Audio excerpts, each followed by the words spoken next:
Arkansas, for Arkansas. This is Inside Arkansas Live. And welcome into Inside Arkansas Live here on this beautiful day here in the great state of Arkansas. I'm your host, John Neighbors, alongside Curtis Wilkerson and Andrew Ellis, and appreciate each and every one of you for making us a part of your afternoon this afternoon. Hope everybody had a wonderful Christmas holiday as we didn't do Inside Arkansas Live on Christmas Eve or Christmas Day. I know there was still some stuff that were happening because you had some portal pops, which yesterday and the day before and even the day before. So who knows? Maybe there'll be one today and make it 4 in a row. But guys, hope everybody had a wonderful Christmas holiday, and it's good to see you guys once again at noon. How are you? Well, I got some pressure built up. I swear, today has been one of... It's only 12. Get off that Don Julio after Julio. woo! Let's talk Liberty Bowl, boys. It's good to be back. I don't know what just happened. I thought I was having a stroke for a second there. Wow. Well, good to see Curtis is in good spirits. I mean, I'm doing okay. You know, it's December 26th. That post-Christmas depression hasn't really hit yet. I'm sure it'll hit tomorrow as I'm driving to Macon, Georgia, which is not something I'm looking forward to at all. But you know, the vibes are still solid, and I like when Christmas is on a Wednesday because you really don't have to go back to normal and you get a nice little. It's a long, extra long weekend a little bit. And so happy to be here with you boys and happy to be talking ball. Well, it's off to a roaring start because I was not expecting that video. But that's great, though. That's great. It's a way to get pumped up and excited for the post-Christmas Day show and pre-Liberty Bowl show from the day before. It doesn't matter. The bowl game's going to happen, and I'm sure we're going to get into that and discuss it. So we'll do that. And we'll also get into your chats, folks. If you want to get on the conversation, you can do that. We'll go around the SEC, look at some bowl games, gives you some college basketball updates, and all that fun stuff here on a Thursday. But guys, I know that, of course, on Tuesday, me and Curtis went live talking about Omega, which is still the great name of Omega Blake at wide receiver. You two, of course, you and Andrew went live yesterday talking about Courtney Crutchfield, and the wide receiver room just got a little bit more improved. And there's the excitement factor there. And, of course, we're not going to see these guys in the bowl game, but it doesn't matter. But it's just fun to see how things have – not saying people are just pumped up, excited, ready to run through a brick wall and think everything's back. But there has been at least a little bit better positive vibes over the Christmas holiday for Razorback fans, being able to get a couple of wide receivers that not only did they want, but they actually feel like can contribute and contribute right away and be a major part of this offense. So the vibes are high, at least for Razorback fans for now. Yeah, I mean, I would say so. Poor Ronnie Fouch has been walking around that receiver room like John Calipari when he got to Arkansas. You know, there is no room. There are no receivers. Well, they got some now, and so that's a good thing. And it's interesting how they did early work in the portal at receiver. They went out and got Raylan Sharp and Cam Shanks pretty quick. I mean, that was pretty early on. And then we kind of waited and waited and waited.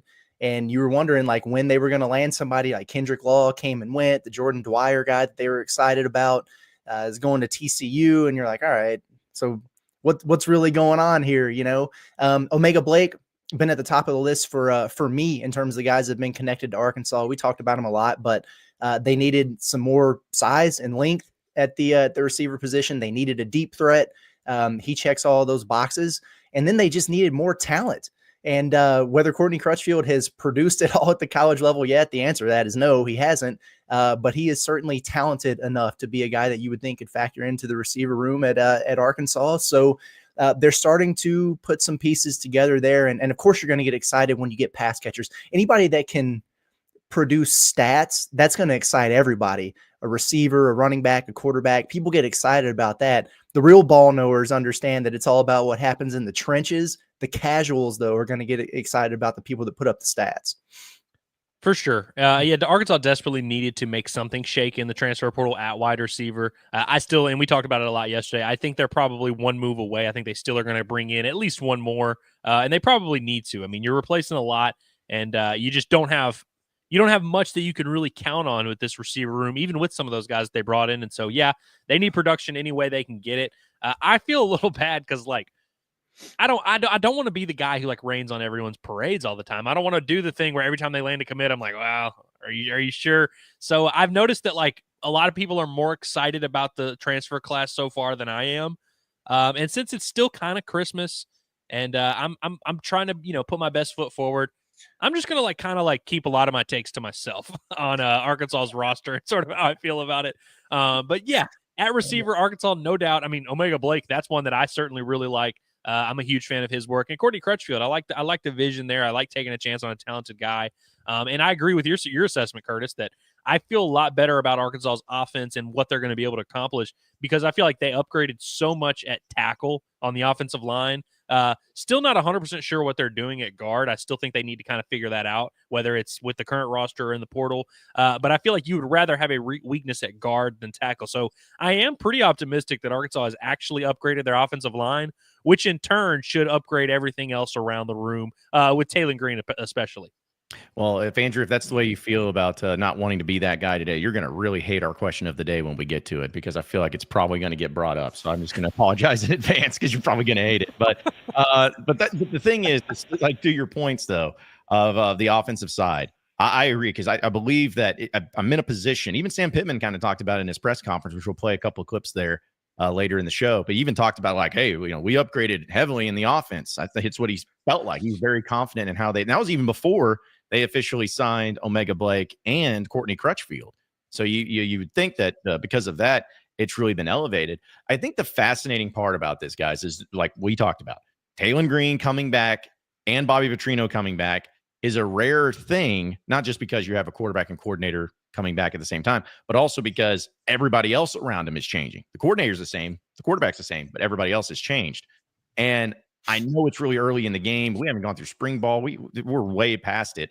But I am still curious on how this offense is going to look next year, comparatively speaking, to this past year. And I'm not talking about just numbers and stats. I'm talking about the format of the offense. Is the play calling and the type of formations going to be the same? Is there going to be more quarterback reads or less because of the wide receivers not being ginormous, of a bunch of 6'4" and above guys? Is it suddenly going to become a different type of route running that's going to go through it? That's what I think is the most interesting part about this, is now we're starting to see what the offense is looking like and how it's going to take shape when it comes to the running backs, when it comes to wide receivers and the offensive line. Still got to do some work with the tight end position, but I'm going to be interested to see if it's the same setup, but just different players doing it, or if it's going to be a completely different product, completely different type of offense on the field next season. Yeah, it's gonna be pretty fascinating. I'd agree with you, man. It's I think part of the excitement initially was thinking, all right, like they're gonna have this continuity. So the schematics in general, just the plan offensively, will take a step forward next season. They're not going to have that necessarily, but we'll just kind of see what happens. You do have the quarterback aspect of it, and that's really important for sure in terms of the talent that they're putting in. I think that they're kind of on track to, it's like sufficiently replace what they've lost. And that's good. Like you absolutely have to do that. So, considering what's out the door so far, and they've still got work to do, like I'm pretty happy with what's coming in from that standpoint. I don't think that they've made massive upgrades to this roster to the point where I'm going to be calling for 8-9 wins next year. I think they're just kind of, replacing what they're losing here. Now, the question is, like, offensively, they were top 20 in the country in, yardage and a lot of those different statistics, but they couldn't really finish. Like they had a hard time getting in the end zone. They struggled in the red zone.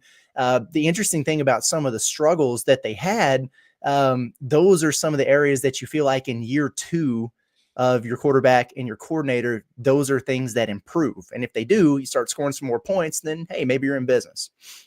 Yeah, I think it's going to be interesting to see, because with some of these receivers and even the running back room, we just don't know exactly how it's going to shake out. Who are going to be the go-to guys? Who are going to be the guys that they are scheming to draw stuff up around? But ultimately, guys, offenses, last I checked, are still built around the quarterback. And that's the one place where Arkansas does have, I guess you could use that term, continuity. And I feel like we spend so much time talking about the running back room, talking about the receivers, talking about, tight end, can they replace Luke Az? Even the offensive line.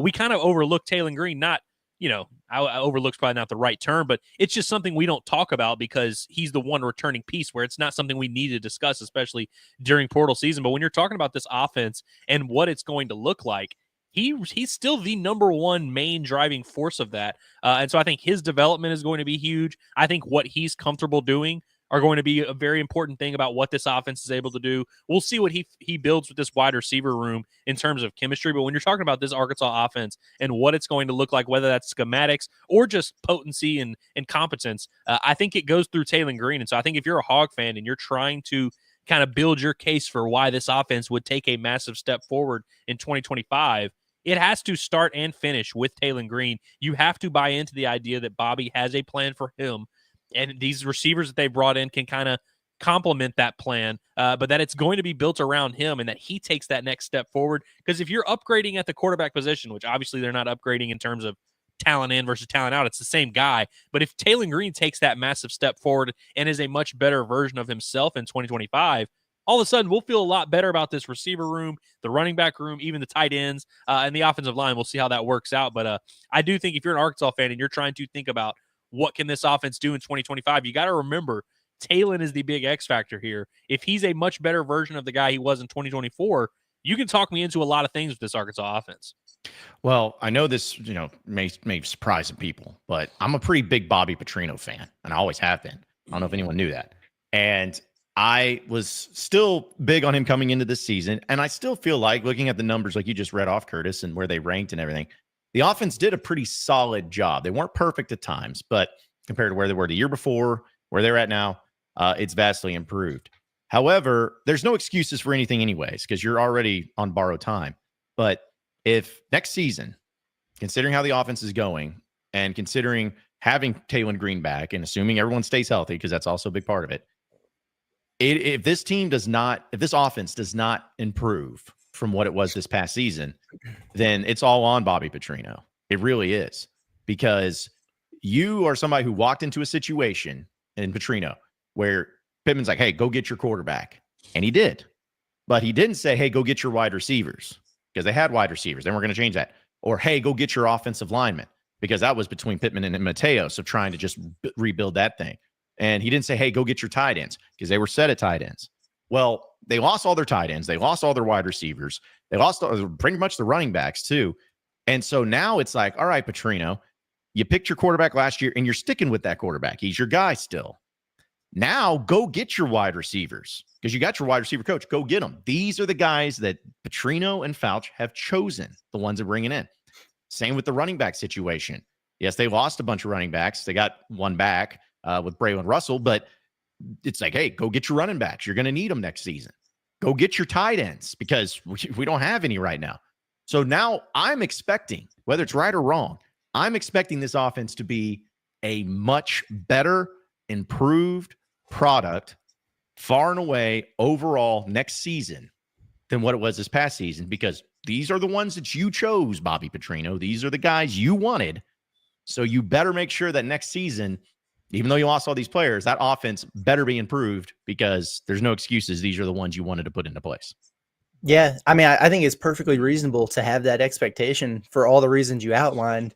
I think you might be disappointed when all is said and done. But no, I mean, that makes sense. That's been a big part of it. And some of the times when, like Arkansas was scuffling in the red zone, or maybe they weren't turning like yardage production into points or whatever, yeah, a lot of people would point back to, well, did you see him year one, the first time at Arkansas? Did you see him year one here and there?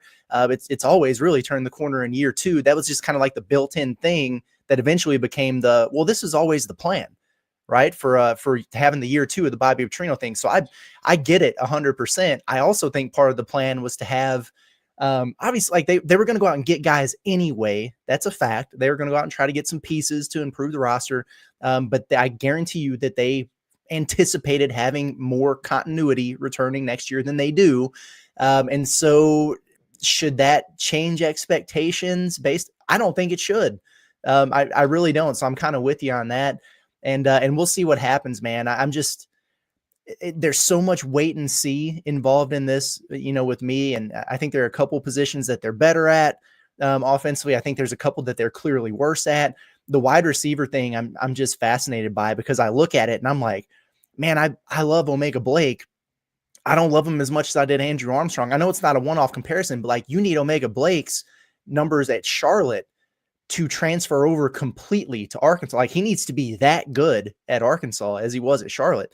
You need Courtney Crutchfield, who does not have a statistic to be about that good, you know, in his first year of actual production at Arkansas. Like there are a lot of variables there that need to work in your favor for this thing to work out.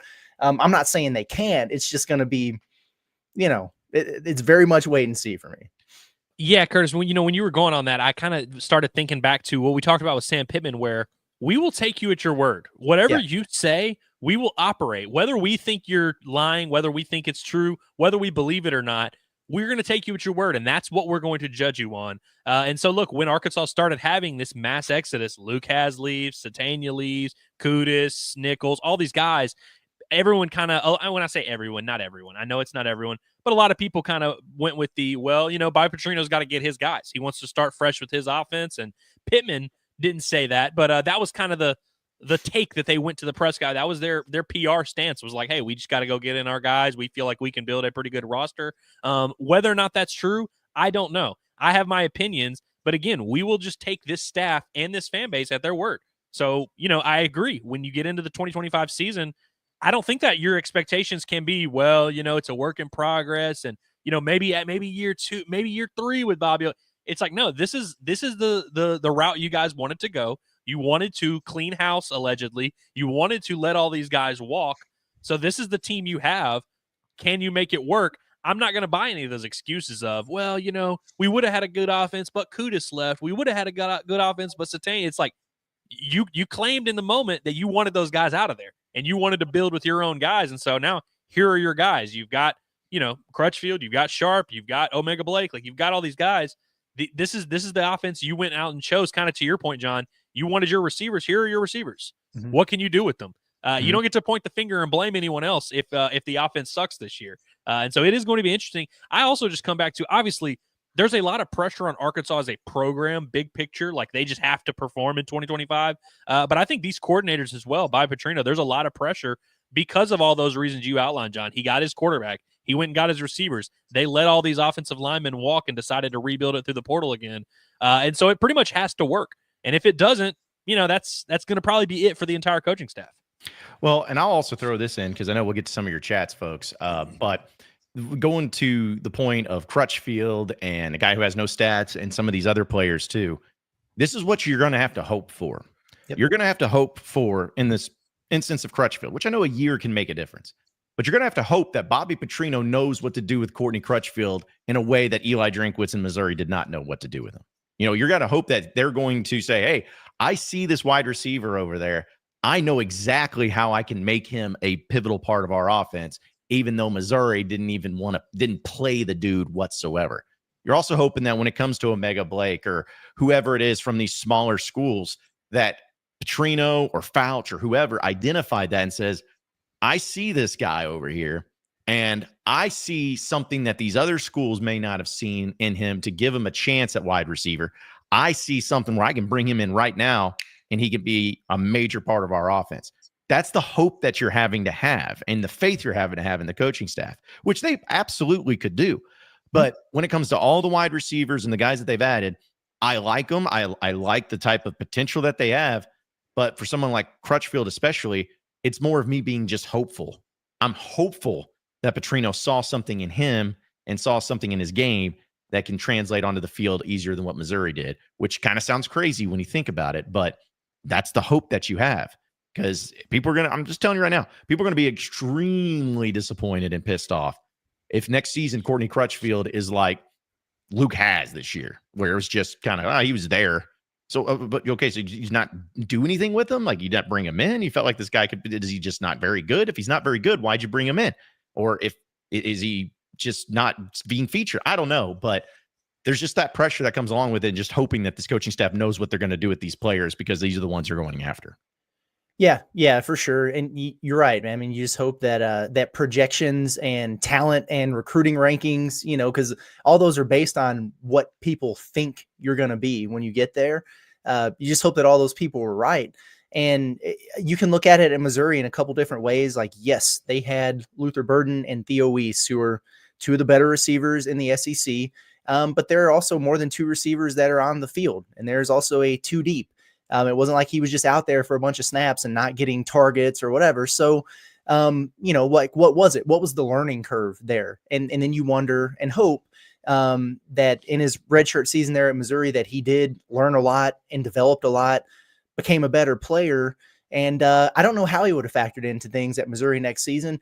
I do know that, like everybody knows this, but like my dad, he lives there and he's a Missouri fan. He's been up there for 30 years or whatever.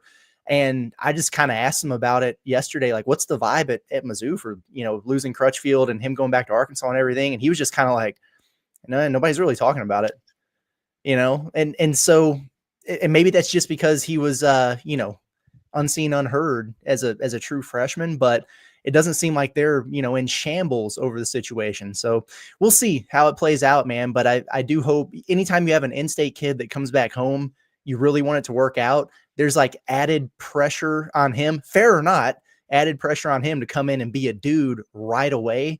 And I hope he does, man. I hope he comes in and pops off and becomes an NFL draft pick for the Razorbacks. But, it's going to be, they got their work cut out for him here. That's all. Yeah, I've gotten kind of the same vibe. I thought it was very interesting whenever Broussard committed to Arkansas and then Crutchfield a couple days later, and fans were like, "Hey, good to see Arkansas stealing from Ole Miss and Missouri." And I was like, "Well, did they steal?" But no, I do think that's a good point. And also, I think with Crutchfield and McCoy, we talked about this, how those are guys that are highly rated that haven't played yet. Arkansas needs those guys to be what they were billed as coming out of high school. And I think if you're Arkansas, and again, you're kind of looking for that case for your team being good, I think if there's it has to kind of start with the head coach and go down. You have to get this entire group, offensive line, receivers, running back, to all kind of believe, hey, y'all are the misfit toys. Nobody else wanted you. Ole Miss didn't want you. They came and poached the whole roster. They didn't even look your way. Missouri had you, and they didn't want you. And I think Arkansas has to kind of position themselves as the team and the program and the coaching staff, as we were talking about earlier, that can get the most out of these players that weren't necessarily doing great at their other stops or weren't really necessarily viewed as high-level guys like a Raylan Sharp or someone like that. And so I think if you're Arkansas and this coaching staff by Petrino, and even on the defensive side with Travis Williams, on paper, you can look at it, and on paper, it would tell you that Arkansas is not going to have a good football team next year. Now, that's not my opinion. That's just kind of comparing them to the rest of their teams, comparing them to the rest of the SEC teams. The 24/7 team talent composite won't come out until like July, August. But when it comes out, Arkansas is not going to be a top 25 team. They're not going to be a top 10 team in the SEC. So on paper, again, the paper would indicate that Arkansas is not going to be good, but it's up to this coaching staff to find the right pieces to elevate the talent in the room and make them better and find the right fit for some of these guys. And I think guys like Courtney Crutchfield are kind of he's not the story of the offseason, but he's a good microcosm of what Arkansas is trying to do. Find a talented guy, take a swing on him. Other schools might have looked at him, like his own school, Missouri, looked at him and kind of didn't think he was super valuable. Find a way to make him valuable, and then you can be the team that kind of makes fun of everyone else and be like, "Hey, you're paying for all these cats that suck. We just found the ragtag group and we made them good." And so I think that if you're Arkansas, that's kind of what you have to be going for. And I think this coaching staff really has to embrace that and get their team to embrace that as well. Hope, faith, belief, those words we mentioned a lot. Sure, that's not going to go wrong for Razorback fans having those things, right? I mean, in the Razorback football team, hope and faith, those things always come through for Razorback fans when it comes to their expectations in their football programs every single time. And I know, like, we talk about these rankings all the time and they're flawed. Even the people at 24/7 say the 24/7 rankings are flawed, but am I the only one that's surprised that Crutchfield's not a 4-star transfer, just given his recruiting pedigree, when a guy like Jaden Platt is? And it just, I'm surprised that he's a 3-star. I know he didn't play at Missouri. Did he get a ranking finally? He's listed as at an 88 3-star on 24/7, and then he's a top 150 guy at On3, but still 3-star. I'm surprised by that, because usually the guys with immense talent like that are a little bit higher. Yeah, I am a little surprised by that. I thought, I mean, frankly, like, it is kind of funny when people will cite 24/7 as a reason why Arkansas is having a good offseason, and then it has like Jaden Platt as the #1 recruit in the class, because I don't think anybody in the fan base necessarily views him that way. But yeah, I feel like if Jaden Platt's a 4-star, Courtney Crutchfield's a 7-star. Yeah. Well, I wish I could be the brainchild of streamlining transfer portal rankings, like finding the best way to do it. I'm not going to be that guy, but I wish I was, because there's got to be a better way. And people say that, and it's like, okay, well, what's your plan? I don't know, but there's just got to be a better way. Yeah. Well, and I thought it was interesting, like what you brought up, Curtis. Like, how does 1 year where a guy didn't play because a true freshman redshirt on an SEC team that's got a lot of talent in front of him at wide receiver go from being like a 97 player coming out of high school, and then the next year he drops down to 88 when he didn't even see the field? Like, I'm curious as to how it dropped that far, that much. But yeah, like were the evaluators like, embedded at Mizzou's practices, just watching? Like, I mean, what? I don't know. Yeah, we made a mistake. We actually didn't think he's not good at all because we expected him to see the field more as a true freshman. Yeah, I don't see that either. But folks, we'll get to your chats and get to a lot of other topics here in just a little bit as well. But let's go ahead and jump into some of the stuff that we were discussing when it comes to this offense and everything. Like Ross says, can it really be considered year 2 for Petrino, considering they lost all the wide receivers, tight end, and offensive line? Fair question. And that's kind of what we're talking about. Like, I mean, yes, it is, because part of the job description as a coach is not only to recruit your guys, but to keep them if you want them and to have the continuity and everything. And so it's definitely not going to be something I think can be used as an excuse if it doesn't work out.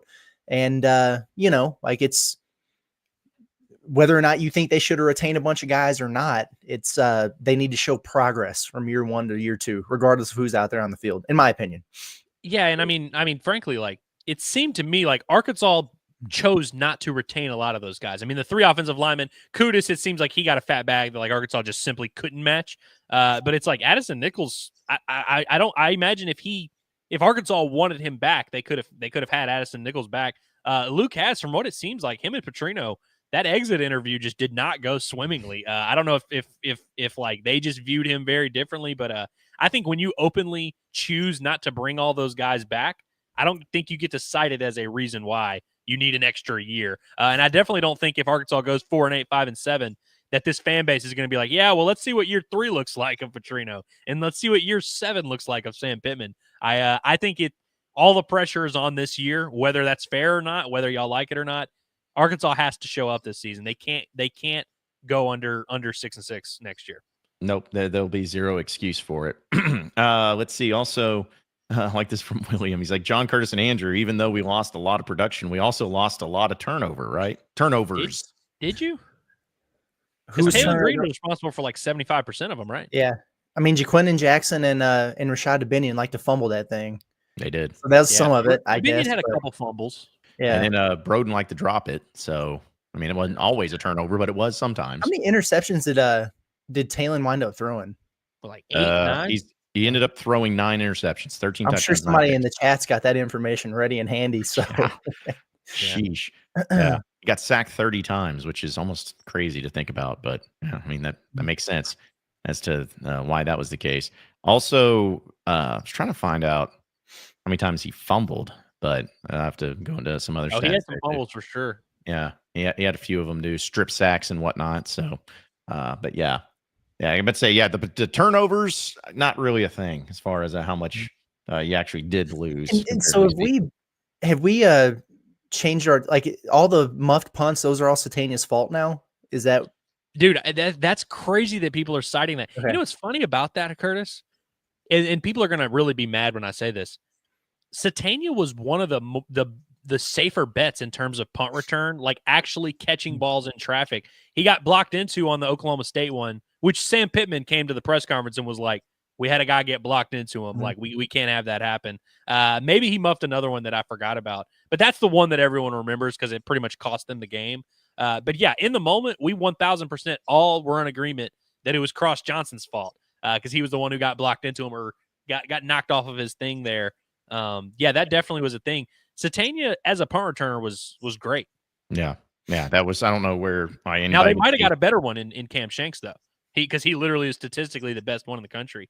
But no, like Satania, so the notion that like Satania was this like inconsistent punt return catcher is just a fabrication made straight out of someone's ass. Best way to put it right there. Jeff says, John, you can't be on Petrino alone. Well, you can't let Sam off the hook either. You should own it as well. Yeah, yes, Jeff, I know. Who is not letting Sam, or who is letting Sam off the hook? I guess it was because when I was saying this is all on Petrino if the offense doesn't get going next year, and it's like, yes, I know, but it's still, you can have it go up the ladder. Like it's on Pittman because you hired Petrino, and Petrino did not do the job. Like it's all circumstance. So no, I'm not letting Pittman off the hook. If the offense sucks next year, it's not like going to be like, well, get Petrino out of there, but you can keep Sam Pittman. Like, no, that's not the way it's going to happen. A few more here before we get to our next segment here. It says, guys, do you think the O-line will be better overall next year? I mean, I would lean toward yes, actually. I just think I think they actually are better at tackle. I mean, you bring back your starting left tackle, and then you get a guy in Corey Robinson, who I think might be their best lineman next year. So yeah, I think you still got some things to figure out at guard, pretty much a wash at center. I would lean towards yes, but I don't think it's like cut and dry. I'd say it's going to be just as good. I think. Like at worst, it'll be the same. But I mean, I don't know. You still got some work to do. Apparently, you got to get more tackles. According to Sam Pittman, got to get more of those offensive tackles in there. They need 7 apparently. Yep. Need as many. I'm telling you, man. Can never have too many tackles. All right, a few more here. Let's see. There was another one. Oh yeah, about the. This comes from Ryan. Speaking of offensive line, says red zone struggles were 100% because of the offensive line play this season. That's not what we heard during the season. Yeah. I know who got blamed for it during the season, and it's the one guy you brought back. That's right. Mm-hmm. Yeah. They didn't help, but yeah. Yeah, but that's like, I could be wrong about this. I need to look at what it was in 2023 because I know nothing was good, but I feel like Arkansas had 3 straight seasons where the red zone offense has been just atrocious. Like for different coordinators, different offensive lines, different quarterbacks, different everything, but it's been bad for a while. So whatever it is, it's frustrating. And, cost you in some of these games. Because what was it? I don't know if it was actual red zone. Maybe it was just in plus territory. But even against Tennessee in that game you won, like you should have been up 21-0 at halftime. Mm-hmm. And you were up 3-0 just because you kept screwing around and not getting the job done. So they had like a 19-play drive that ended in a field goal. Yep. Something like that against Tennessee. Brett Bielema would have smiled at that one. That was a good one for him. All right, and also, Caden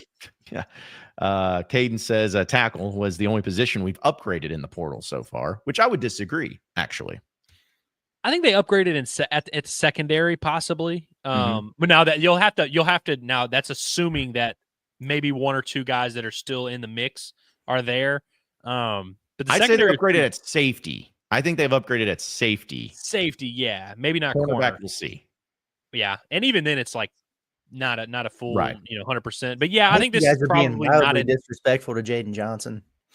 Yeah, no, that's fair. That's fair. Tackle's the only one you can definitively say they upgraded. I agree with that. Yeah. All right, and Bobby comes in and says, when Arkansas gets someone from another team, that team didn't want them. But when our player goes to another team, that team stole them.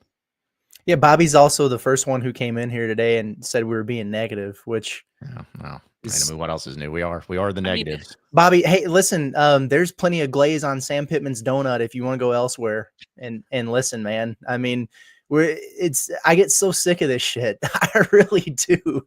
It's ridiculous. Like you can't have a realist take, like if it's not sunshine pumping, it's negativity. And we're all sitting here like, hey, really hope it works out. Oh man, hope Crutchfield kills it and everything. But just pointing out the fact that he does not have a college reception is just negativity. Like, go away.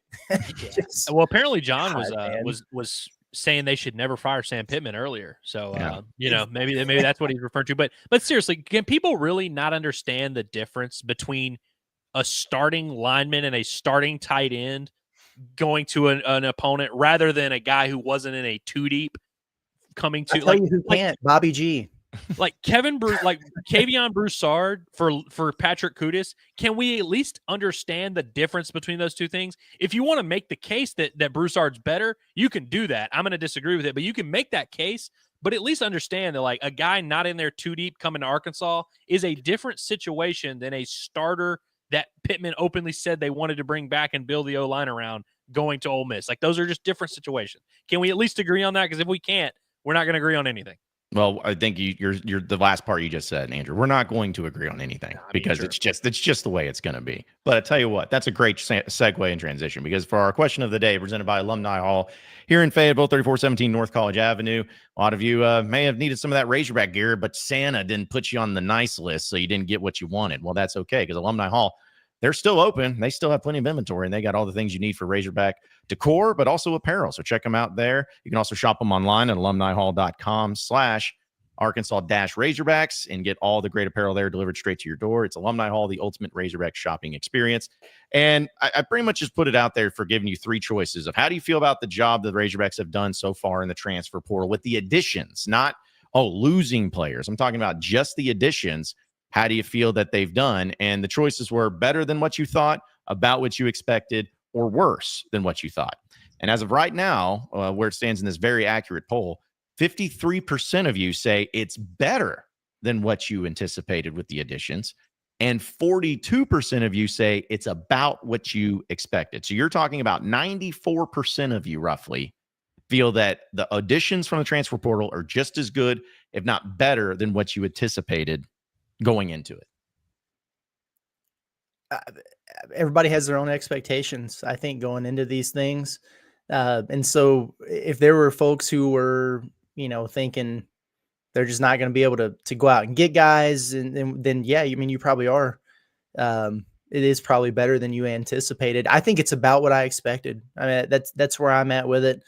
I mean, we knew that they were going to go out and address the offensive line. We knew that they were going to go out and, they have to replace all of their starters at receivers. Like, you knew there would need to be some impact additions there. I mean, I think they're pretty much doing what I expect them to do. They've been good in the portal under Sam Pittman. But the question for me has been, are they going to be able to take that next step and get up there and land some of those tier A guys? So far they haven't, but I'm not disappointed. I think they've done about what I expect them to do. Yeah, I would say more or less exactly. Like, if you had showed me this portal class a month ago and said, this is what Arkansas is going to get, I would have looked at the rankings, looked at the ratings of each player, and looked at the production and been like, yeah, about right. Like, you can get a couple, maybe 2 or 3 game changers, like an Omega Blake, like a Corey Robinson. But for the most part, you're just getting guys that either didn't play at the Power 4 level or played a little bit at the Group of 5 level. That's about kind of the range, which, by the way, like, for anybody that thinks this is like revisionist history, we've done a lot of portal primer stuff. We did a lot of we reacted to Sam Pittman's press conference where we kind of spoke about his expectations for the portal, and we actually kind of called BS on the idea that they had a ton of money and were about to just be wheeling and dealing. I didn't have super high expectations. To your point, Curtis, I think they have done a pretty good job in the portal in years past, and I would argue that this portal class they put together, had they retained most of their talent, like a Patrick Kudus, like a Luke Haas, like an Isaiah Satania, maybe some of those guys on defense, like a Brad Spence. Had they retained all those guys, I would have been like, this is a good portal class that got the job done, and this is going to be a pretty good football team. I really would have said that. Not to mention, because some of those guys that I just mentioned are like top 100 players in the portal. So, yeah, I think that the portal class they brought in, they were probably going to bring in this level of portal class no matter what. I just think that this is a portal class that would have been better served surrounding other talent rather than being the basis for a football team. I do not think this portal class is the basis for a good football team, but I could be proven wrong, and we will see. Yeah, because they're still not done yet. They're still going to have to go in there and have some pretty significant additions. Because even today, it's not surprising. But what are we? What it closes officially Saturday, right? The portal. Yeah. So yeah, less than 48 hours away of. All right, if you're going to get into it, you better get into it now. So it could be so chaotic, especially tomorrow. Man, I'm not talking about Arkansas specifically, but just college football in general. It could get weird tomorrow, where just floods are coming in, and suddenly guys that you may not anticipate it, or maybe guys that Arkansas in particular did not think about or did not understand that, hey, these guys are going to be in the portal, could happen. So there could be guys that aren't in the portal right now that end up coming to Arkansas. For all we know, it could end up happening that way. One of Texas Tech starting offensive lineman just hit the portal. See, there you go. Well, I saw, what was it? Also, the starting defensive or the cornerback for Oklahoma State, like with their best, one of their best cornerbacks hit the portal this morning. So, yeah, you can bring them all in. Just have all of them that you can possibly get. Just bring them all in. But yeah, I I think that the portal is a lot of fun during this time, and I know that what we've done here at Inside Arkansas is just going live whenever something happens. Yeah, it's probably going to continue that way too, especially with the Liberty Bowl, which apparently there's a game tomorrow. The Liberty Bowl is tomorrow night in Memphis. It is happening. So according to the SID there at Arkansas, it is still a game and it is still happening. Yeah, that was pretty funny, by the way. Funny. I mean, it's because everyone knew going into that press conference on Monday. And what we're referring to, folks, is if you haven't had a chance to watch the full press conference for Sam Pittman from Monday on Inside Arkansas, you can do that after we're done here. But essentially, Sam Pittman was there for 20, 25 minutes, got asked about the portal, about additions, subtractions, all of that. And not like one single question about the Liberty Bowl and the SID for Arkansas. I was like, yeah, just a reminder, everybody. He said at the end of the press conference, there is a game on Friday. It is the Liberty Bowl. It is happening. But again, it just goes to show you because the media, everyone talks about the media. The media, they give the people what they want to hear about, and nobody wants to hear about how do you feel about the matchup with the Texas Tech cornerbacks there with your wide receivers? Like, no one gives a rip about that right now. Come on, we can talk about that after the game. Like that's what will play out. But man, yeah, that is happening. By the way, is it 6 or 7 tomorrow? I've heard conflicting reports. I think it's the game. 6. Yeah, the game is at 6 p.m. Central. Okay, because there were some other content creators out there that kept saying it was 7 today. I'm like, no, man, don't tell me that. Don't throw me off on a tangent here. So, all right, good to know. All right, so let's go ahead. Also, a few things to update you on here on your Arkansas update, presented by Davis and Garrett Insurance, your independent auto owners insurance agency, securing what matters the most. We already talked about a few of the additions for the Razorbacks. I did think it's really a stretch when it comes to Arkansas update, but still relevant. How about Ty Washington going to Notre Dame? We were texting about that in our group text, and I'm not saying that Ty Washington was a trash player or anything. But I was a little surprised to see, whoa, okay, Notre Dame, team that's in the college football playoff right now, they must have seen something in him that they really like. So, yeah, he's heading over to the Irish right now. When he was like healthy or not in the doghouse or whatever, he was a good and productive player at his position, and just the offers for him, or at least the ones that he was reporting when he hit the portal, did not match where he wound up going. That's why I was the most surprised about it.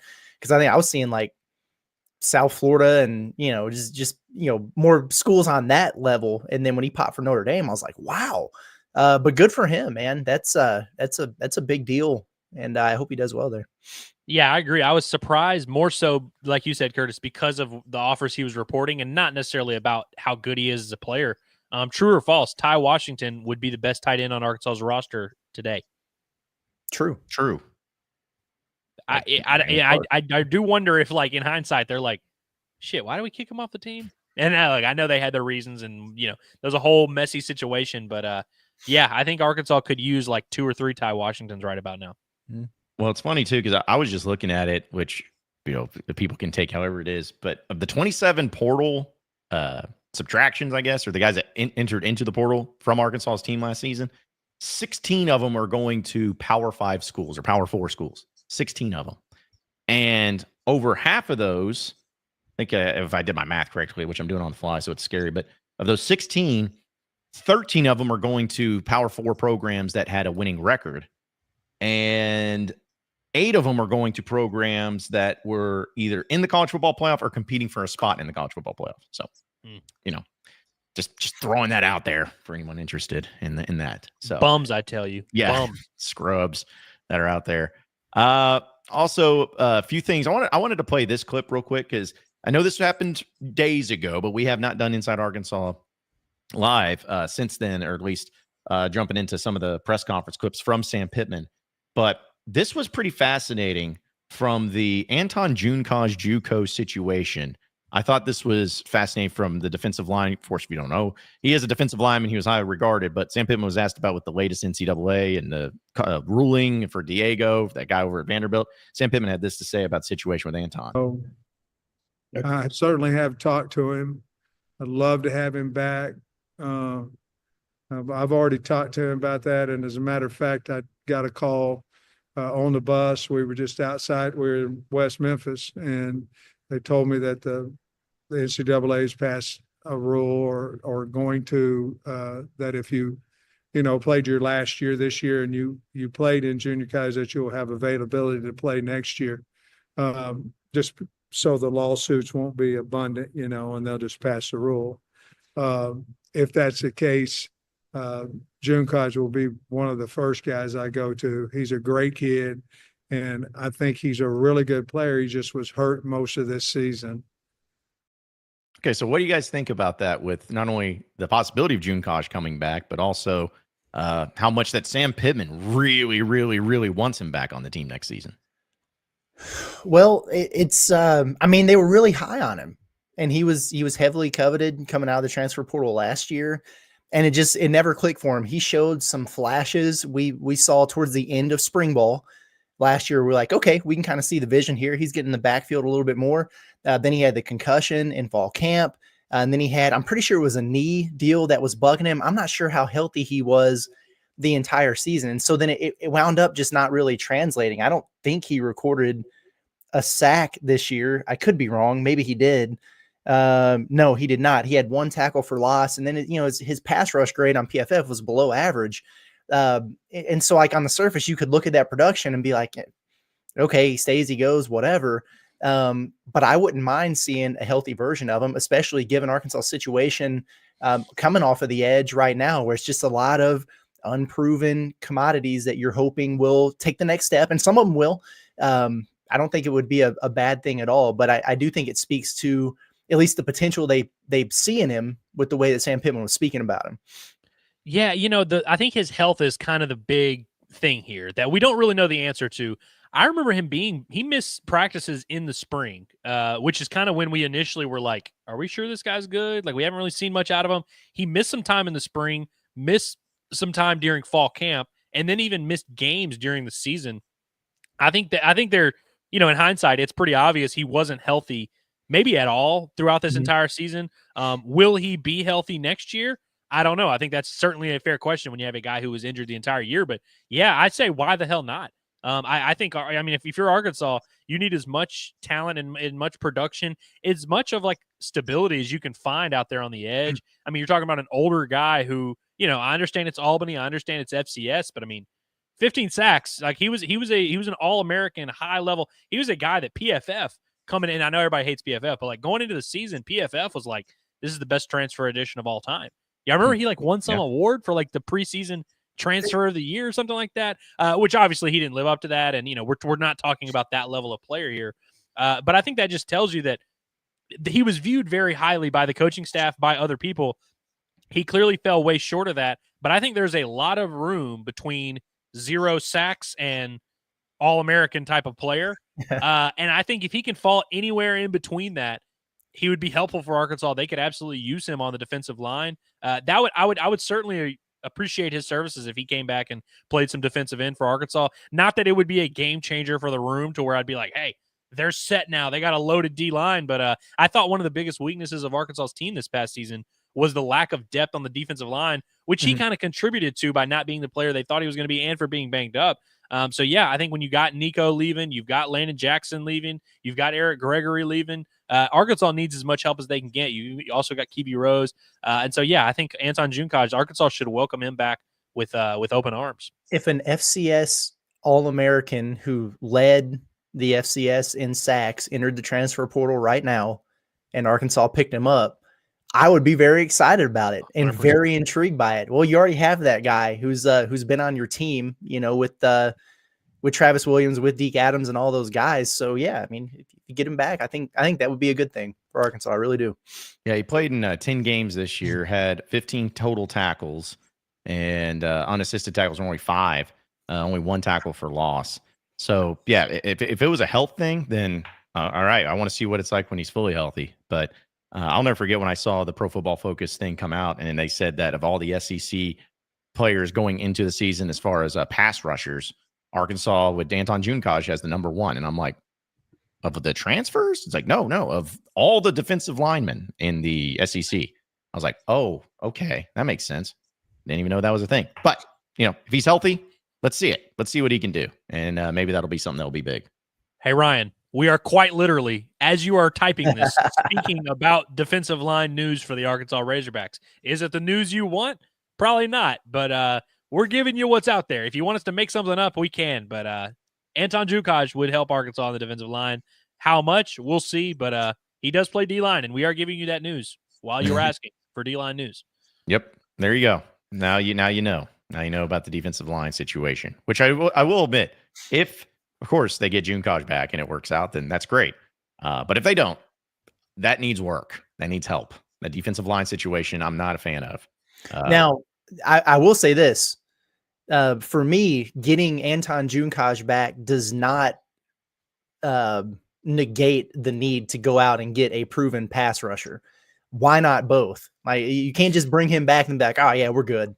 That I would have an issue with. I have no problem at all with Anton Jukaj coming back. If you go out and spend some money to get a guy who's proven off the edge alongside him. Yeah, see, Curtis, this is where my concern starts to lie in. And look, I was trying to be nice. I was trying to be positive.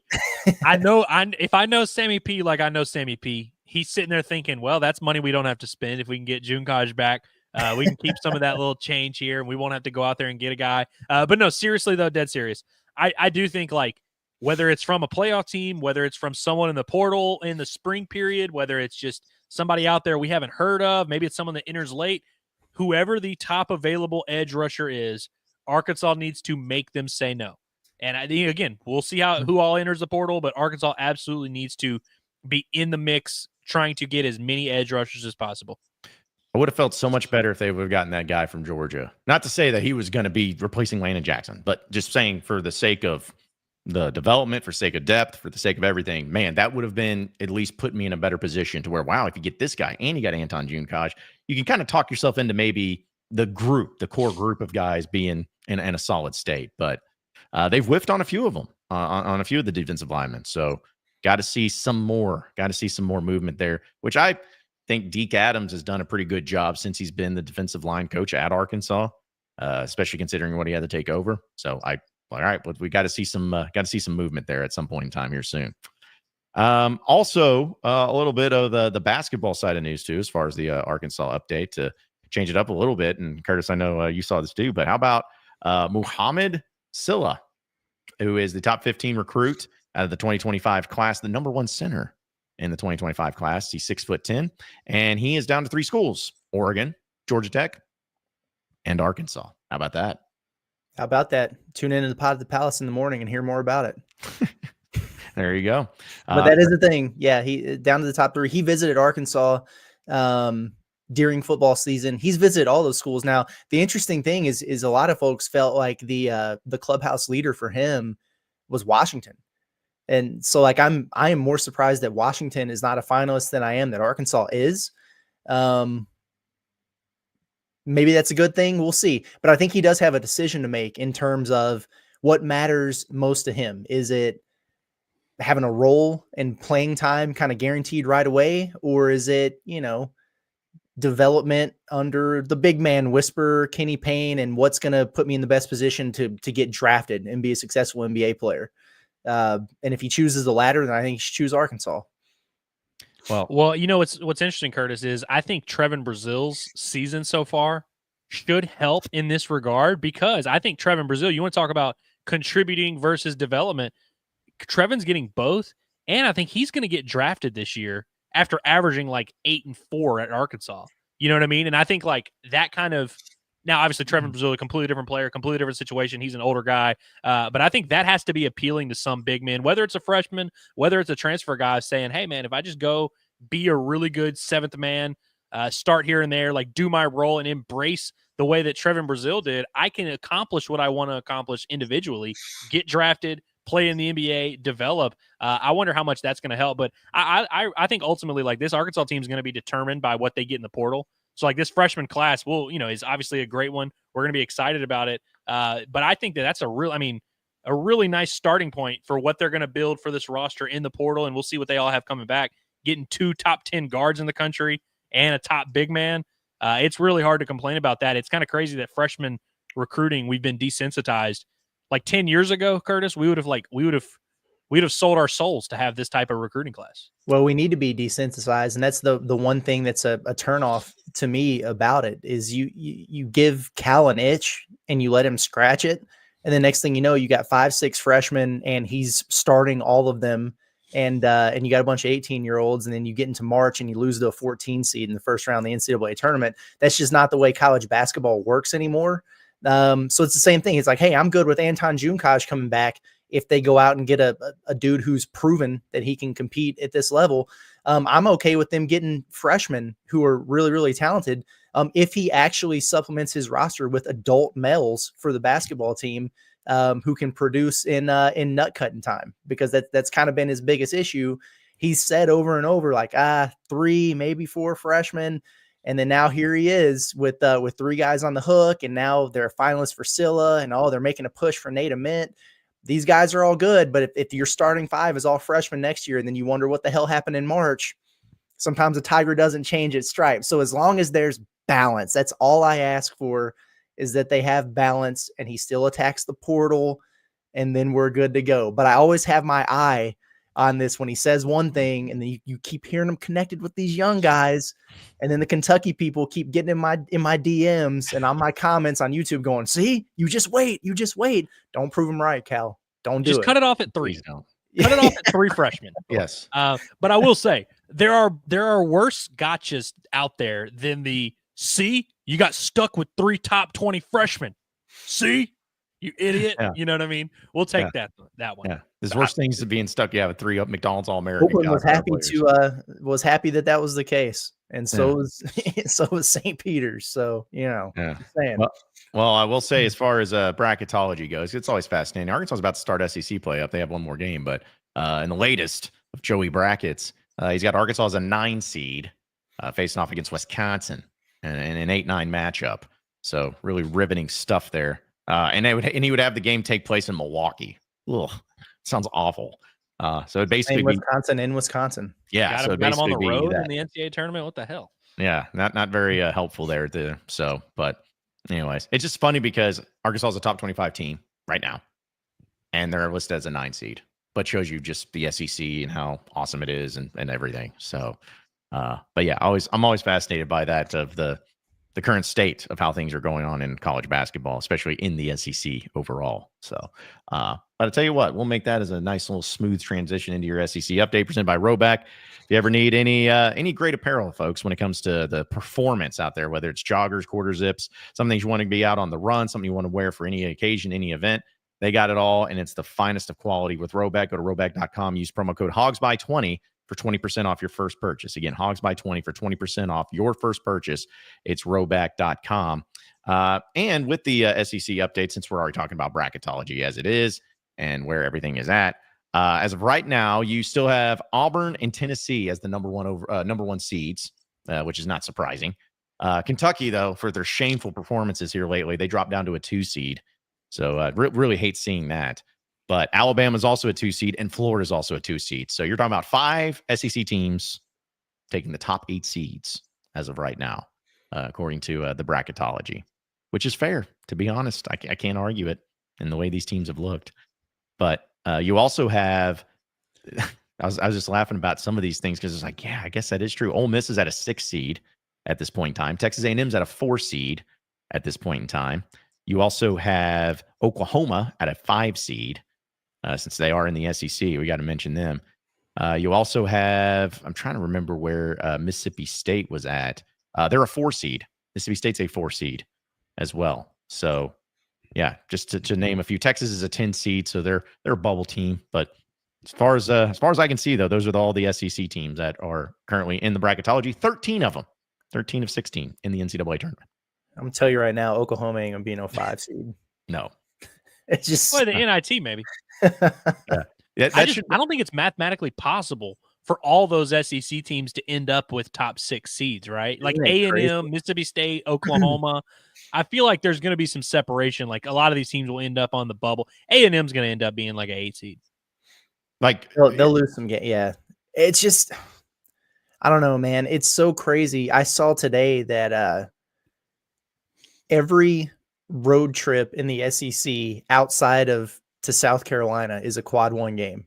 It's a quad one opportunity. Like that's just how good the league is, which is crazy.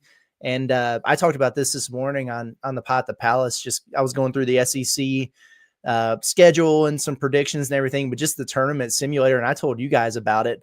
I think I wound up going like 11-7 or 10-8. I can't remember what I wound up doing. I had Arkansas in there as like a 7 seed, 6 seed. It's like, okay, but understand how deep the league is. And so I started messing with the simulator, and I got it all the way down to Arkansas going 7-11 in SEC play. And they were still in the NCAA tournament as an 11 seed. Like, it's just, the league is, it's going to eat itself alive, man. So people might, like, there might be points in time where Arkansas loses a couple games or whatever, and they're hovering around 500 in league play. And you're like, man, is this team, are they screwed? Are they on the bubble? No, probably not. They'll probably get a seed in the NCAA tournament higher than where they finish in the SEC league standings. It's just, it's crazy, man. Well, I was even going to throw into, sorry, Georgia fans, but you're also listed into the NCAA tournament. But it's just funny because they're an 8 seed. Now, I know this isn't 100% like accurate. It's bracketology, but it's just fascinating because it's like, okay, so right now Georgia is listed as a higher seed than Arkansas is, but also Missouri's listed as an 11 seed where they would be on that bye game or whatever you call it, as far as that goes. Oh, so the first 4 thing, or whatever. The first 4. Which I'm glad we finally got off that first round nonsense, because I remember when they started calling that the first round, and no, absolutely not. That's absurd. So yeah, it's just the SEC is that good. But here's my thing, and if you guys disagree, that's fine. I'm of the belief where I don't care what you do in the regular season, just get me to the tournament, man. That's all I care about. Because if Eric Musselman and those runs taught me anything, was that seeding can be seeding. But man, it's just about getting there. It is just about getting there and having some luck on your side, because there's been times where you felt like, oh man, this draw is really difficult, and you ended up navigating it all right. And then there's been times where the draw is like, oh man, we're set up really nicely here, and then it goes down the toilet. So if Arkansas gets in as an 8 seed, fine, just do something with it. If you get, I'd love to be a 1 seed or a 2 seed. That'd be great, but I'm just about getting to the tournament, and then let's see what happens once you get there. That's what I'm about. Did you know that in 15 seasons at Kentucky, John Calipari only failed to reach double-digit SEC wins 1 time? He had at least 10 SEC wins in 14 of his 15 years at Kentucky. Now, there were some years where the SEC wasn't what it is today, but that's pretty notable, especially because, I mean, there were 16 SEC games in a lot of those, right? For a while, yeah. That's right. That's impressive. Because they didn't move to 18 games until like 2016, like a couple of years after the A&M and Missouri joined. Yeah, it's been fairly recent. He averaged in his time in Kentucky 13.2 SEC wins a year. Garbage, trash. That's how they were running my final record because you go look at it and it's like, you know, Ken Palm, Torvik, BPI, and they're all just taking into account what the numbers have produced so far, which has been largely without Jonas Adu. So it's just kind of, it's hard to really follow that with Arkansas, but it's all like, oh yeah, 8-10, 7-11. And here I was at 11-7. I'm just like, hear me out. I had to justify it. So I was looking at Cal's track record and everything else, but man, oh man. I can see Arkansas winning 11 games in SEC play, which I mean, if they do, there should be a parade around Dixon, frankly. Well, I agree. If they do, especially given the SEC schedule that they have, where, I mean, the most difficult games besides Alabama is all on the road. That would be huge. That is true. The flip side of that is like Auburn, Tennessee, Alabama, Kentucky. They only play them 1 time. Yeah. Yep. So that is helpful. That is helpful. So what? I'll ask you guys this: what's more likely? Arkansas gets a seed higher than 9, or Auburn does not get in 1 seed. You mean higher than 9 as in like 10? Sorry, like better than a 9 seed. Arkansas is definitely getting better than a 9 seed. I think it's more likely that Arkansas is higher or better than a 9 seed. Which I agree with, but my point in that is just showing how much confidence like we all have in Auburn and how good of the team they are, and that's just they are getting a 1 seed. And if they don't, it's something went awry. Something I hate talking about because I hate Auburn, but man, they are so freaking good. It's unbelievable. So I'm hoping that they blasting people. Yeah. I hope they get caught up a little bit and ends up being problematic for them. That's my hope. Not saying it'll happen, but that's my hope at least. I wonder. So yeah, like there's going to be at least one seed out of the SEC, probably multiple, but at least one. And then I'm thinking like the ACC sucks and people love Duke, so they'll probably be up there because they're going to run through that league and get one. Whoever comes out of the Big 12 will probably wind up getting one. Whether it's Kansas or Houston or whoever. UConn could, if they really roll through the Big East. Now they lost 3 in a row, and now they look like the back-to-back national champs again. It's like there's a reasonable path to to Auburn going 14-4 or something in the SEC. If they go 14-4, they probably get a 1 seed actually. So yeah, they need to just like hand them the national championship if they win 15 SEC games. Yeah, man, they should get a ring for that. I know. Thank goodness Houston joined the Big 12, or else it wouldn't. The Big 12 would be very interesting. But you mentioned UConn. That's another thing too. When it gets to the tournament, I want Arkansas in the tournament. Doesn't matter. But I also want Arkansas as far away from UConn as possible. That's the only team. Nope, I don't want them. I do not want them around. Never again. No, it's like I've seen that story before. Go away. Don't want to see it happen again. But wait, we haven't even started conference play. Well, let me rephrase. The SEC has not started conference play just yet. Everybody else has, it seems like. So a lot of time for that. But, Arkansas got their final non-conference game Monday night against the Oakland team that, of course, beat Cal in his final game in Kentucky.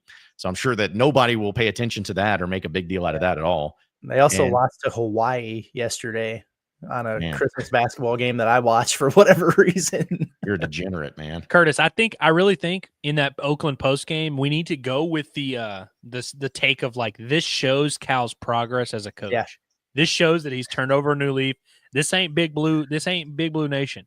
This ain't no Kentucky rinky dink Mickey Mouse program. That's right. We show up to play against Oakland. And if St. Peter's wants to find out who's better, line up. We can beat them too. I like that. I like that thought process. I know the Jack Golke dude that hit 10 threes on him is gone now, but they have a dude now, white guy, goggles. He hoisted 19 threes against Hawaii yesterday.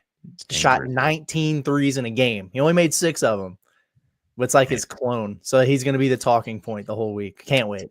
I got the graphic ready for it. When Arkansas beats Oakland, I'm just ready. Hey, one coach is 1-0 at this school, but the coach over here, is a difference. It's the school. That's all. That's gonna be a great graphic. Oh yeah, I'm sure people and Kentucky fans mainly won't take it too seriously or anything like that.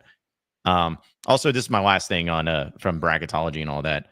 Merrimack, didn't know that was a school, but apparently they are an automatic qualifier as the 15 seed. I had to read that about already, 8 times. or like they're projected. Well, just like predicted. Sorry. Yeah, predicted. But they won their league like 3 years in a row, but couldn't get in because they were transitioning to D1. But what's funny is they're 5-8. There you go. That league must stink, man. Yeah. It's like I just see that. And I know that a lot of the team, there are a few of the teams they play were good, but it's just funny like seeing them like Merrimack. What are they? Oh, they're 5-8. Oh, but they're going to the tournament. Oh, they're going to win their conference. Oh, okay. Sure. Put them in the field. Yeah, whatever that means. But yeah, apparently you're going to do it. Speaking of some other college basketball news, how about Jim Larrañaga today dropping a bomb on everybody? The Miami coach, which Arkansas played Miami just a couple weeks ago, he has officially stepped down effective immediately as the head coach. He was there for 14 seasons. Also, I knew he was old, but I didn't realize he was 75 years old. I mean, that's up there in some years. But he is officially stepping down, and apparently veteran assistant Bill Courtney has been appointed the interim coach for the remainder of the season. He says, quote, after more than 50 years in college coaching, it's simply time. There's never a great moment to step away, but I owe it to our student athletes, our staff, and the University of Miami. Who gives a crap? So, yeah, how about that happening today? I'm surprised that it happened in the middle of the season. I thought he would at least get through the end of the year, but I mean, when you lose to Charleston Southern and you lose to Mount St. Mary's or whoever the heck it was the other day, and you dropped 8 of 9, it's just, that's a situation that's bad and only getting worse. One thing that I noticed at Madison Square Garden for the Jimmy V Classic, because Tennessee and Miami played before Arkansas did, and we were pretty close. It's not a flex, I promise. We were really close to courtside, but we were right by Miami's bench. And there was a period of time there where they made a run. They cut it back to single digits. Like, you're playing the number 1 team in the country. And it wasn't lost on me just how and unenthused Jim Larrañaga was.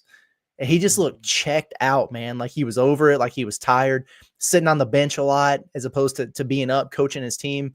He struck me as a guy that I think kind of understood where this was headed, and hate it for him because he's an awesome coach, man. What he did at George Mason was really, really cool. One of the funnest Cinderella stories ever. A few years ago, I lost money betting for him. And John won money betting against him, I think.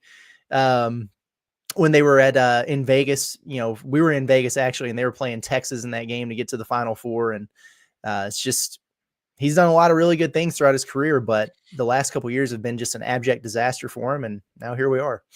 I can't help but notice that this decision was made on Christmas Day. What the hell is he doing on Christmas? Like, was he just really enjoying his Christmas and was like, damn it, I got to go to work tomorrow. And then was like, I'm not going back. You think that's what happened? Maybe. I hope so. Yeah, I kind of hope it did. That post-Christmas depression hit him. He was like, I am not going back into the office, bro. No. Well, I will say, like, I don't know.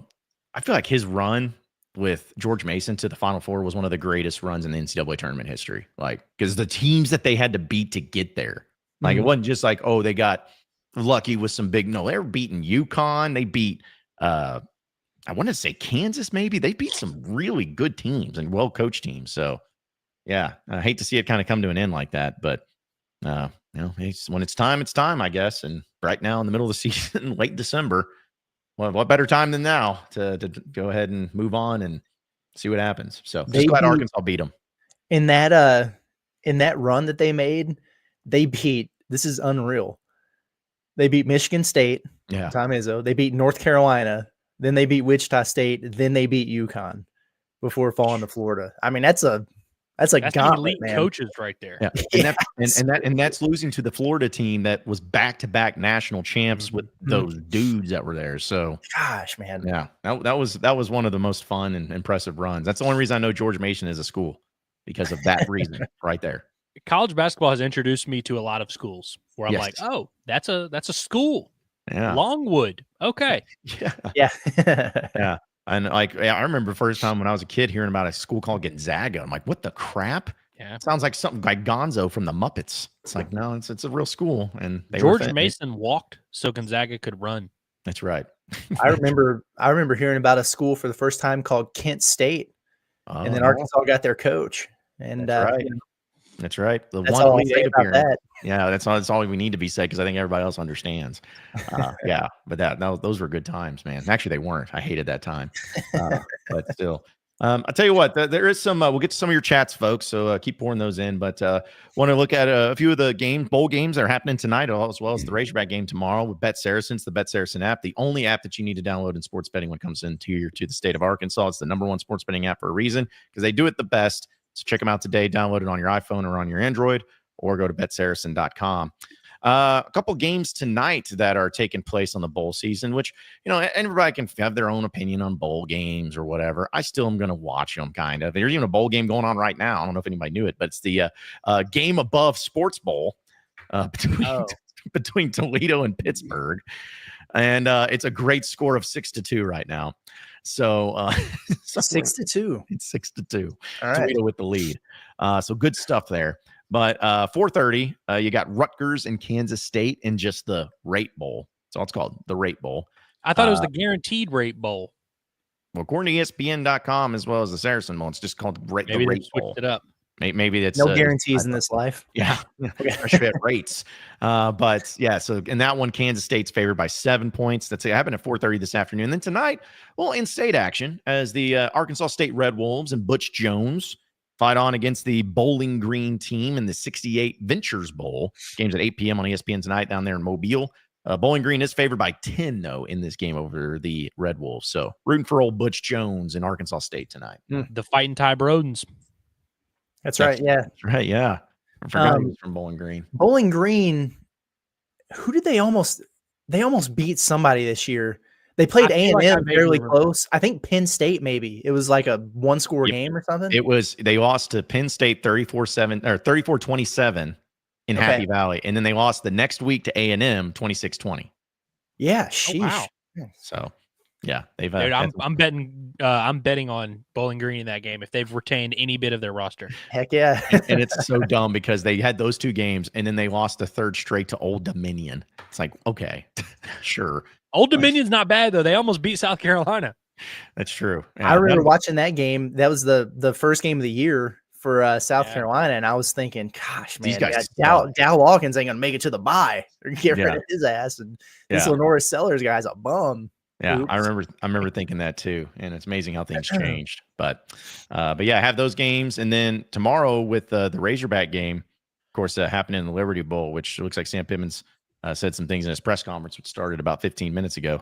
But you also have Oklahoma Navy happening tomorrow in the Lockheed Martin Armed Forces Bowl down there in Fort Worth. 3 points favorites for the Oklahoma Sooners there, according to Bet Saracen. You also got Vanderbilt. That game's at 11 a.m. tomorrow. So early morning action. And then 2:30 in the afternoon, you got Vanderbilt, Georgia Tech. The battle of an SEC team that's good and a former SEC team in Georgia Tech. So you have that. And then Texas A&M and USC tomorrow night at 9:30 at night on ESPN in the SRS Distribution Las Vegas Bowl. So sweet. Got some good SEC action there. A&M's favored by 4 in that game, and I'm probably going to take them, to be honest. So wrap up the Liberty Bowl coverage and then check out the end of that game. It's a nice little night. Yeah. It can't say it's Pac-12 after dark, so I guess it'll just be something distribution after dark, for the distribution bowl, I guess. There was I guess it was Oregon. What was it? Oh, Oregon and Stanford basketball yesterday, or not yesterday, but last week. And just the fact that it was a Big Ten versus ACC matchup was just the most unreal experience I've ever watched in my life. I'm like, oh wow, I didn't realize they started conference play this early. And then for about half the game, I was like, oh yeah, it's still a conference game, but it's Big Ten now because it was on Big Ten Network. And then about halftime, I was like, it's not even a league game. None of this makes any sense anymore. It's unbelievable, man. Also, I wanted to get to this. Sorry for taking a little bit, but we're always about the super chats. But we appreciate the super chats as always. But is it Hog Milanes? Is that how you say it? Melanese. Mayonnaise. Mayonnaise will go. So okay. This is the Italian Mexican, by the way.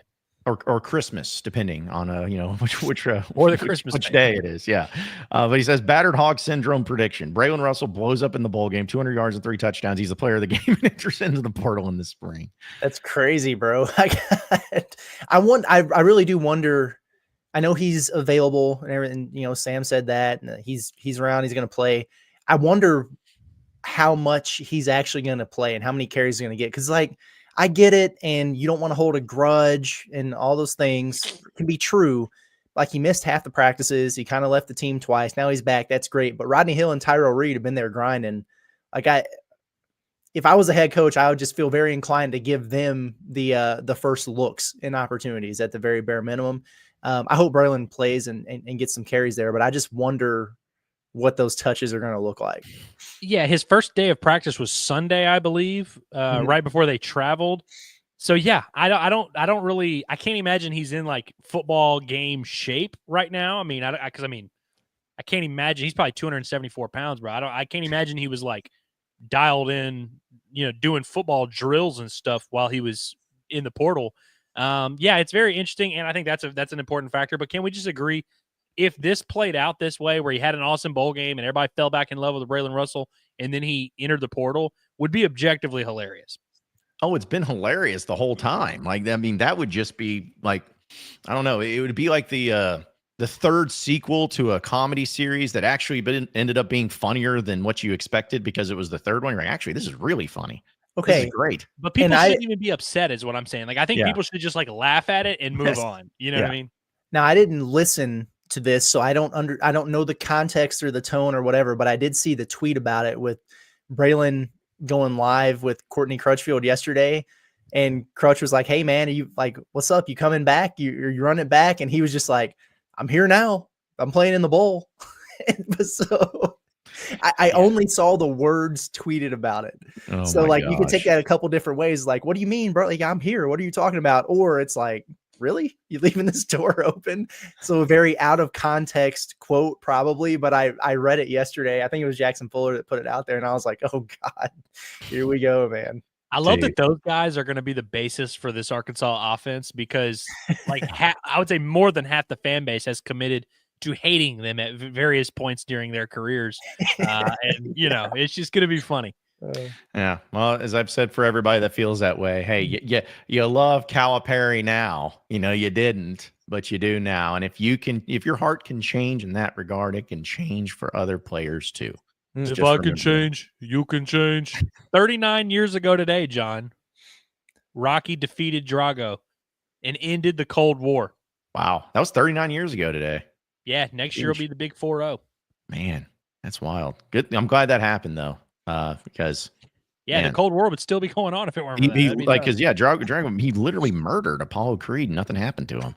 So that was pretty rough stuff. Few things, I guess. I'm just going off of the Twitters, off the tweet machine here of Sam Pittman in his press conference. Real riveting stuff. He says we're thin. I think everybody knows that we're thin, but that doesn't mean we can't play. So. No, that was a very good. I'm not making an excuse, but this is my excuse. Yeah. I haven't heard the audio, but I just really hope that he did. Of course, Andrew do the best impersonation, but we're thin now. I was hoping he would say that, like if he did. But he says that. He says, of course, the old fashion cliche. The bottom line is that guys that are here want to be here, and they practice extremely well and extremely hard. He says the start of the football game, how we are going to start. Texas Tech can put you in a hole pretty fast. So we need to have a good start. The next thing would be you got to hold on to the football. Important. And everybody got to start somewhere. If you are ready and prepared and confident, you're going to start pretty good on the message he's given to the young guys. So what do we think is the most important development that needs to come out of this game that really doesn't mean much of anything? Like, I think we all agree that this bowl is like whatever. I mean, is it like one of these young guys or, somebody like really stepping up and having a big performance? Is it Taylon Green just having a really good game going into the off season? Is like, what do we think? I think one, like the young pass catchers, like if CJ Brown caught 4 passes, I would be very pleased. If Charlie Collins had a half a sack or something like that, Kavion Henderson maybe. But you mentioned Taylon, which is interesting.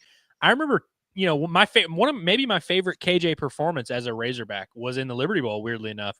Because you remember he was throwing to Harper Cole and Jaden Wilson before he was Jaden Wilson, and like Isaiah Satania when he was a true freshman, and like clearly didn't have his weapons, but KJ went out there and put out a freaking iconic performance, one of the best he's ever played. Just basically became the leader and was like, "Hey, everybody, get behind me. We're winning this freaking game." I think if Taylon went out there and did something like that, he didn't have to put up the numbers that KJ put up. But if Taylon kind of looked like that leader, looked like that improved version of himself, while throwing to guys that nobody's ever heard of, I think it would definitely build a lot of confidence in people for the offense next year, and it would be easier for people to get behind him. I mean, hell, there's a lot of times when quarterbacks play well in bowl games, and people cite that as the reason they're going to be good. People did it with Nussmeier this past year. He had like a really good game against Purdue in whatever bowl game LSU was in, and LSU fans all summer were like, Nussmeier's an elite SEC quarterback because of that. And so I think if you're Taylon Green, you got to go out there and do something like that. Put the thin team on your shoulders. Yes. Carry them. Well, that's kind of where I was thinking too, Andrew, of like the guys that you're actually reportedly or hoping to count on next year to contribute in some way that are still on the team. Okay, I want to see something from them. If you want to play, now's the time. So if it's Anton Junkosh, for instance, all right, he could come back next season. Do we see anything from him in this? Is it going to be somebody like everyone's bringing up Monty Harrison? Kept hearing about him. Okay, well, let's see you. You're the only one of 4 wide receivers it seems like out there. So let's see that.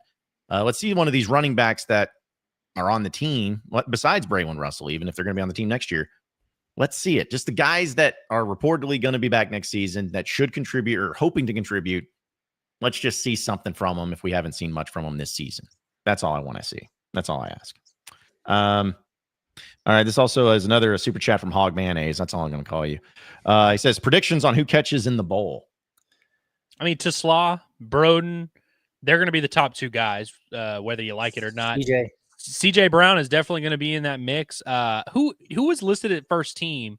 Monte Harrison was also listed at first team. Yeah, right? Monte Harrison. No, I'm not even going to say an over-under. I'm just going to make a prediction. 3 receptions for former tight end, future wide receiver Shamar Easter.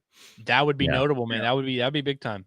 Yeah, I was going to say that one just because I'm basing this solely on something stupid, but only because they moved him from tight end to wide receiver. Therefore, in my mind, I'm like, okay, so there must be something there as a wide receiver that they like. So they moved him to that. There's got to be maybe a thing that they like him in the wide receiver spot. I don't know. In fairness, I don't know if this is in fairness to Sam or not, but he did kind of go on the record after that during that second bye week where he was like, yeah, Shmar, basically just saying he's not going to help us this year, maybe in the future. Like he's just not ready, not going to factor in. And but he did the other day in his press conference, unprompted. He wasn't asked about it. He was like, hey, we moved Shmar over to a wide receiver, and he's looked really good. Like he's been one of the guys who stood out. I understand you don't have many guys left, so you hope that's the case. But maybe having an extended look at him and moving the positions or whatever, maybe they see something they like. I know he's not super heavy, right, for the tight end position. So maybe it's something where he can just trim down a little bit and his speed plays there. I don't know, but I'm anxious to see what he looks like over there.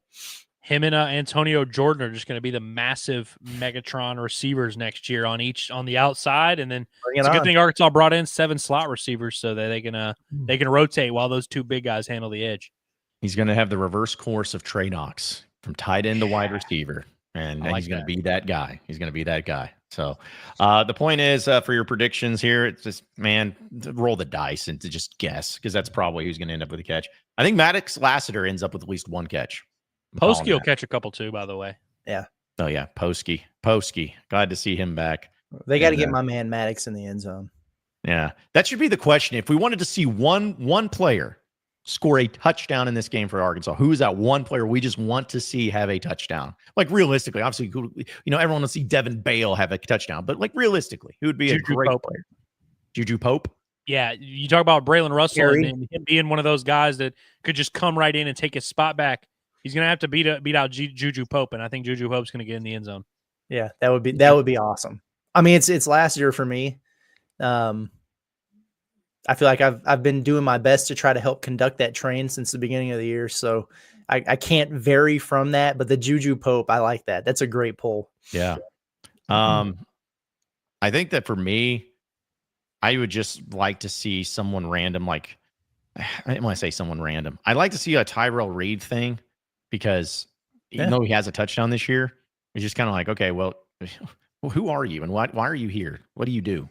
And, it would be at least a little nice to see that. But I was thinking either him or Cross Johnson, make up for that punt mess up, Cross Johnson, dude, there was a point where I was getting a little worried that we'd missed something. There were a lot of people that were asking about Cross Johnson for a day or two there where they were like, what about him? He's fast. Why aren't y'all talking about Cross Johnson? I thought I missed something for a second. So it'd be kind of funny if he turned out to be very good. Fellow boot boy, Cross Johnson from I believe it's from NOLA. That's right. So, okay. Well, we just got a few minutes left here in the show, folks. Appreciate everybody tuning in and hanging out with us. A few other little storylines of note that I wanted to bring up. Is there anything better than hearing this on Christmas? Puts up a 3. Anytime you get the double bang, the double bang just gets you, man, for Mike Breen. And that's what happened. Not in the NBA, if you want to watch it or whatever, but it just made me think, is there anything better as far as notable traditional calls from broadcasters than a Mike Breen? Not just a bang, but a double bang. It's pretty solid. That's hard to top for me. I'll tell you what's up there. And we got to hear it yesterday against the Golden State Warriors. Blocked by James. We got one of those in the final 2 minutes. That's pretty awesome as well. Shout out to the Lakers. Shout out to Arkansas native Austin Reeves hitting the game winner, just taking Andrew Wiggins off the bounce for the game winner. That's good stuff right there. Did you see the viral Draymond Green thing where he just came in and double hooked the unbelievable, dude. I really I'm not gonna really get butthurt about it, but it's like Draymond Green is a criminal. Why do they still let him play basketball? He's also not good at basketball anymore. He took about 7 or 8 threes yesterday, none of which went in. It's just Draymond Green, man. He's a menace. Just doing that and then bringing him down, acting like he got fouled, and then complaining about foul. Mike, what are you trying to accomplish right now in this game? Right. What is it you're trying to do? just days after he got punked by a rookie center, Zach Edey. Yeah. He got punked by Edey. I didn't see that. Yeah. Yeah. Well, Edey just stood up to him, in an altercation there, and then Draymond like walked away and threw a fit and everything. But Good stuff.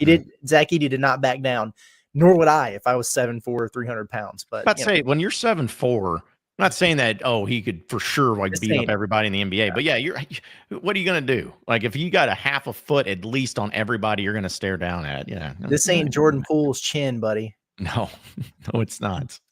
No, it's not. By the way, speaking of that, LeBron was saying, hey, this is the NBA's day. What do you guys think of that particular comment for the Christmas day being the NBA day? He's incorrect. He's incorrect, but I do respect it. You know what I mean? Like, I think the NFL definitely like dominated the day in terms of like everyone was watching that. It was, the Netflix, they had the whole production, they had Beyonce. It was definitely cool. But in terms of just on field or on court product, the NBA games yesterday were phenomenal. They were very good. So like it kind of sucks, and the NBA's lost their luster in terms of Christmas Day. Like it used to be a thing. Mm-hmm. And I mean, still they had some good matchups. But I kind of felt bad because I felt like nobody watched it. Yeah. Well, I mean, the NFL can do whatever they want. That's what always makes me laugh when someone's like, the NFL's going in and they're trying to take over for the NBA and stuff. It's like, yeah, because they can. Yeah. Like the NFL. Like they can do whatever they want and they don't have to adhere to anybody. So, all right, and finally, I just saw the teaser for Happy Gilmore 2, and it made me happy. I saw that on Christmas, so it'll probably be terrible, but I'm at least going to give it a watch. Yeah. Listen, this will be the remake that's good. All the remakes that we keep getting, this will be the remake or a sequel. Yeah, I know it's a sequel, but it's like it's a different when it's a sequel like 30 years later. You know what I mean? Hey, they did it with Maverick and Top Gun, so yeah. Just saying, that was Happy Gilmore, Top Gun, they could do it to be on the same page. So, all right, guys, any final thoughts before we roll out? Oh, sorry. I was say, yeah, we got one more. William, very much appreciated. Thank you for the super chat. It says, howdy, gentlemen, 34-24 Hogs. So he's feeling it. Arkansas still a favorite, according to Bet Saracen, in this game against Texas Tech. So, yeah, why not? Hogs win. Sure. They're favored. I'm still trying to figure out why that's the case with just everybody that they've got out of there. But I'm just going to do the thing where I value having your quarterback versus not having your quarterback and having a freshman in there. So there you go. That's my only reasoning. Arkansas my prediction is both teams have a lot of fun and a lot of development happens. I think Arkansas is going to develop more than Texas Tech will develop. There we go. I'm wondering what the overreaction will be more if Arkansas wins or if Arkansas loses from Razorback fans. Nobody should react if Arkansas loses. Like, frankly, if Arkansas loses, don't try to cite that as a reason why anything is bad. It just, They shouldn't overreact if they win. Like, you should have no feelings after this game other than just like you got to see some possible players that you'll see next season. Like, that's it. I am not entertaining the fire Sam Pittman in the Liberty Bowl post-game show if they lose to Texas Tech in this football game. Under no circumstance. Under no circumstance. Yeah, because I saw this. I guess someone y'all tagged this, but it said, John, does losing the bowl game have any bearing on Sam's future? Like, in fact, the spring game has more of a bearing on his future than the bowl game does. Like, zero chance that it has anything. So, but yeah, any final thoughts, guys, before we roll out of here for the day? Just from the beginning of the chat, I hope people are still listening who are asking this questions. People were asking about my pizza experience last night. Yeah. Yes, I had Sally's a Pizza delivered from New Haven, Connecticut to Fayetteville. Yes, it was very good. No, it's not as good as being in the actual restaurant. Of course not. But they did a really good job in shipping. The flavor was still there. It had the signature char. It didn't have a bunch of flop. Like the undercarriage was nice. All those things that you like. This is a top 10 place according to Dave Portnoy's One Bite reviews. It's the real deal. The only thing about it didn't have the crisp. Like it's hard when you have to ship it like that. So it was a little bit chewy. That's my only complaint. Was worth the cost for me. So thank you for asking, everyone. I like that. I like that you thought it was worth it. Did you think about throwing it back in the oven for a little like extra? I did. Yeah, I did do that. I was trying to get the crisp. I've got one more because you can only get them in packs of 3. And I ate like 1.5 of them last night. They're not, they're like mediums or whatever, but I stuffed my face. But I got one more and I'm going to try to figure out a way to get a little bit of crisp and then we'll be good. So. Gotcha. Well, I don't have any final thoughts today. Everybody enjoy your beautiful Thursday. This is a microwave day. Microwaves are going to ball out today. Okay. All right. I don't have a microwave, so I guess it's not going to How be do a you not day have I a ball. microwave? I just don't. I have an air fryer, and No, air fryers will put in work today as well. yeah, I'm about to put some ham in it. yeah. And one last thing for me before we get out. Are any of you guys going to the game? I am, sadly. Everybody remember the John Neighbors crash out after the Missouri game? He's like, "Don't go, Uh-huh. don't go to the bowl game. I'm not going to the Liberty Bowl. I won't do it." Here I am. He loves Memphis. Yeah. Yep. I want to walk in Memphis, and I'm just going to play that song over and over again in my head. So yeah, I'll be there. So yeah, everybody just come over there and call me a hypocrite and say I'm blasphemy or whatever. That's fine. I'll take it all day. So anyways, it'll be fun though. We're going to have Inside Arkansas Live tomorrow, make a little pregame action type thing. And of course we'll get to our predictions and all it transpires and all that fun stuff on a Friday, because it is Friday tomorrow. This holiday's kind of threw everything off. So, but it's going to be a lot of fun. Be sure to subscribe to us here at Inside Arkansas, folks, as we are constantly churning out content each and every day here on Inside Arkansas. So be sure to do so on our YouTube page. Follow us on social media at Inside Arkansas. And also be sure to check out our website at InsideArkansas.com for all the latest and greatest up-to-date information on all things Razorbacks, and we'll keep it going from there. So for Andrew Ellis, as well as Curtis Wilkerson, I am John Neighbors. Same sports show, same sports channel tomorrow at noon. Have a great rest of your day, everybody. We'll see you then.